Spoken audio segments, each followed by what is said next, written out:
ఆ దేవుడి గదిలోకి వెళ్ళి దేవుడిని ముందు కూర్చోవడం కంటే ముందే మన మనస్సులో ఒక సంకల్పాన్ని చేసుకోవాలి. ఏమిటి అంటే, ఇప్పుడు నేను దేవుడి దగ్గరికి వెళ్తున్నాను, ఓ 10 నిమిషాల పాటు దేవుడి ముందు కూర్చోబోతున్నాను, పరిపూర్ణంగా నా మనస్సుని నేను భగవంతుడి పాదార విందాల్లో ఉంచబోతున్నాను.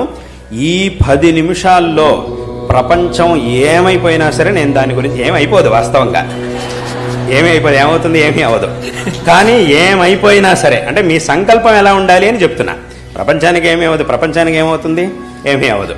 కానీ ఈ 10 నిమిషాల్లో ప్రపంచం ఏమైపోయినా సరే దాని గురించి నేను పట్టించుకోను.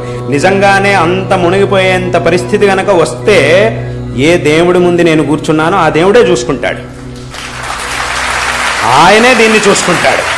ఎందుకంటే నేను ఉంటున్నది దేవుడి ముందు. ఆయన సంకల్పం లేదు అనంటే ఏమీ జరగదు కదా.